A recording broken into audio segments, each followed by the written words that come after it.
All right, Cancer, welcome to your yearly 2018 Sidereal Astrology forecast. So this video is for Sidereal Astrology. If you are new to the channel, check out the link down below.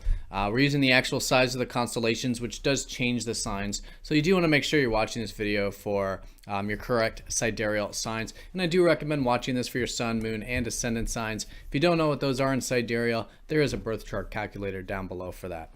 All right, so this year, we're going to be looking at the highlights of Jupiter and Saturn first as a backdrop, and then some of the eclipses and important new and full moons that we've got.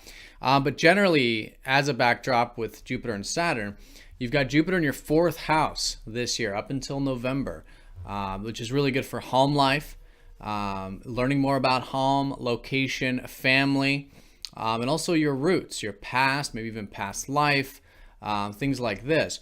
And also, too, in terms of health, when it comes to what your body is telling you. Greater understanding about health, a lot of wisdom about this. And in fact, the health area, when it comes to our routine, is also being activated this year. And that's going to be Saturn in your sixth house. So this is where you can work hard this year and really for the next couple years in terms of your routine, your diet, your regimen, your regimes, anything that is about that day-to-day that's helping you improve yourself, right? Improve your health, your routine, and even your work. In fact, there's likely going to be a lot of hard work for a lot of you these next couple of years, at least available for you in your work or career, that you'll start to see a little more recognition with probably in about a couple years once Saturn finishes that sixth house, goes into the top of your chart, which is a little bit more of the fruits from the hard work. So great year for hard work with the day-to-day stuff, and then this expansion with the home, family, health, that area expanding and probably being emphasized as well. So let's look at all this here in more detail when we return.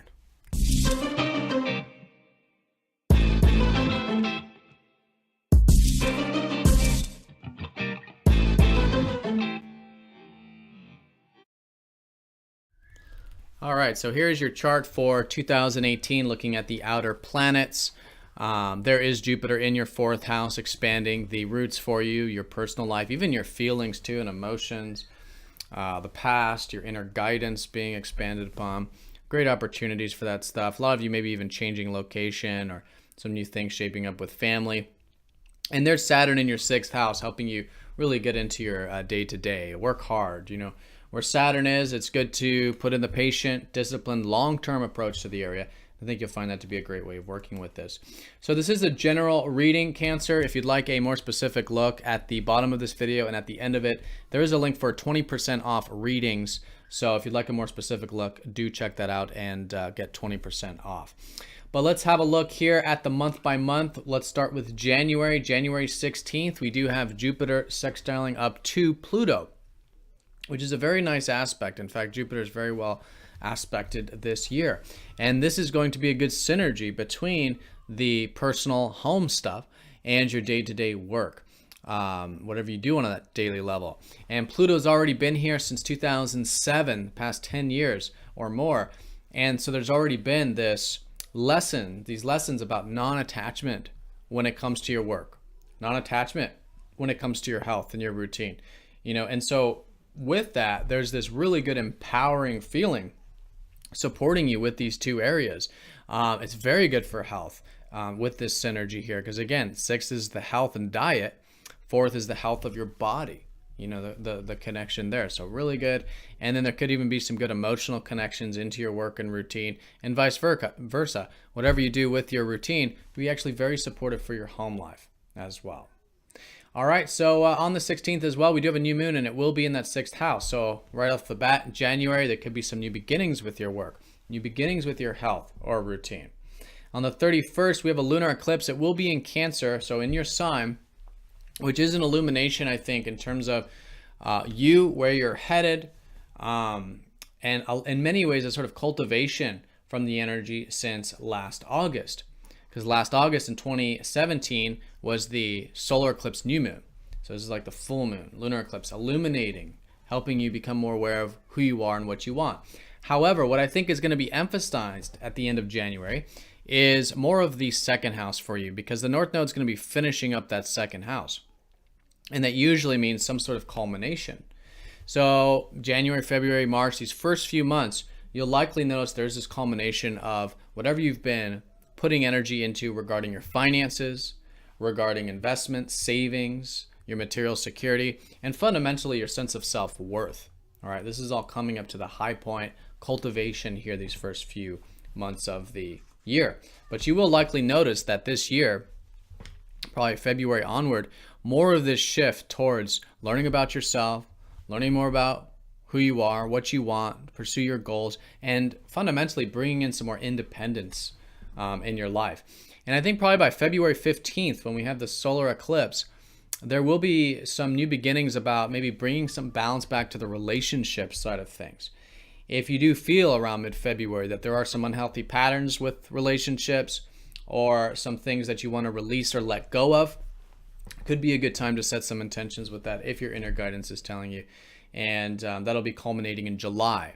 So starting February, new spiritual releasing, balance with relationships, and then culminating in the summertime in terms of whatever that might be about. So this is the dichotomy here. This is the balance, the pursuit of your independence. It's saying your relationships more than likely need you this year to be doing your independent thing, following your own gut instincts, doing what's right for you, and then through that, bringing that more self-awareness into your relationships. Because of course, our relationships cannot have health and balance without clarity of who we are and our personal needs. All right, so it's that kind of thing. Then when we get into about April 14th, the second Jupiter sextile Pluto. So if you're not sure exactly what this thing is that's supporting your home and your health or the routine in your home, this will definitely be apparent, I think, by mid-April, once we have the second aspect. And I think you'll know what to do in terms of implementing this energy moving forward for the rest of the year. We do have a new moon in Pisces conjunct Uranus on April 15th, mid-April as well. So this is newfound freedom that has to do with your belief systems. I think Uranus, the past also with Uranus, the past 8 years, has been helping you have more freedom with your belief systems. In other words, to expand your horizons, to tap into that adventurous spirit, and through that find the freedom of this. So it's a whole new beginning with this. Some of you might be starting something new with travel or philosophy or higher learning, things of that nature. Now we get to May 25th, Jupiter trines up to Neptune. So this is, again, very good aspects with Jupiter. Now this one's been going on since December of 2017. And this is the good energy flow between your home, your roots, your feelings, where Jupiter's expanding this year, helping you learn about, very much supporting depth, intimacy, openness. Now, in the past 10 years here with Neptune in the 8th, there has been this greater opportunity to connect to the deeper dimensions of life and really find the peace of this. A lot of you likely are also idealizing and seeing the beauty of depth and transformation. But with this, it's coming in easy. I think it could be bringing in some depth into the home life, personal life stuff. It could be shared resources, actually. It could be a supportive time for you with that. And then vice versa. With what you're learning about your home and your personal needs, helping you get deeper, helping you, really connect to what matters most in life. So very good energy there with those water houses.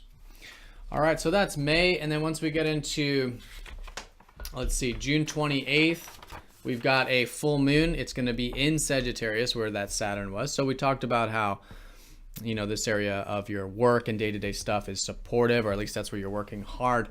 But there could be a culmination here, late June, involving your work or your routine. Okay, so a high point with all this, an awareness that there still is work to be done with Saturn, but some things culminating there. Now when we get to July 12th, we have a partial solar eclipse. In fact, we have 2 partial solar eclipses, because the new moons will be somewhat, but not very close to the nodes. In this case, on July 12th, in Gemini, your 12th house, there could be maybe a new beginning with your spiritual well-being. Maybe some of you getting some more rest or getting more in touch with your deep psyche, your spiritual self, helping you have more peace in your life. When we get to the 27th of July, at the end of the month there, we do have a lunar eclipse in Capricorn.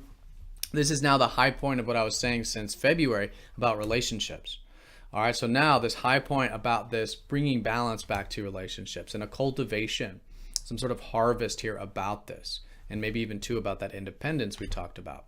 So great to be aware of it. Great to know that this is the time of doing a status check with relationships. And again, you'll notice some things cultivated, some things you still want to pursue for the next 6 months in terms of, again, bringing balance back to this area and seeing if there's anything unhealthy that you do want to release with this area this year. All right, and then another partial solar eclipse on August 11th, and this one will be in that second house, again, suggesting that you built and developed, I think, a lot of the material security stuff, and that's kind of taken care of, but there could be another new beginning with this. All right, new beginning with finances or your sense of self-worth here around August 11th.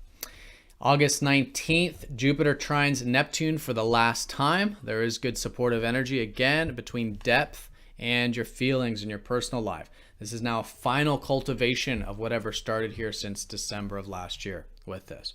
All right, so again, some of you maybe some cultivations with deeper intimacy, interdependency in terms of sharing of resources or other people's money, matters pertaining to that could be culminating. And then also some matters, although still expanding, some matters cultivating with home, location, or health for you here August 19th. September 12th does have Jupiter sextile up to Pluto for the last time. Another cultivation with those fourth house matters, home, family, health. So it's kind of happening in steps here around the late summer. But again, supporting here any final culminations with your work or your routine, more steps in the right direction with that area. Now, when we get to August 24th, we do have a full moon right in between Pisces and Aries. So there will be this now culmination of what started back in April. We talked about new beginnings with your adventurous spirit or higher things. So now they culminate, right? So if you started something new with travel or higher learning, that expansive energy or your philosophy, this now comes to a type of completion. So a lot of things completing here this late summer, autumn time period. If you're in the northern hemisphere, in the southern, obviously spring and summer. But culmination with these things, okay? And maybe even culmination with your career in some ways as well. Really good time to maybe do a status check with your career. So last thing here, November, Jupiter goes into Scorpio, okay? So Jupiter will be expanding those roots for you, like I said, but November and going into 2019, expanding your area of fun, of kids, of romance, of entertainment, of anything that is close to your heart, and having fun and tapping into that playful energy. So really good for this stuff, essentially great for your self-expression, and you could notice that shift there in November. In fact, December 7th, we do have a new moon in your 5th house. So that might be when the new beginning starts, something involving this fiery, passionate area of the chart. All right, so Cancer, have a fantastic year. Thank you for watching. I hope this video was helpful for you. If you'd like that discount, there is that link on the page for 20% off readings. And let me know if you have any questions down in the comment section, but I'll see you all very soon for the next forecast. Take care.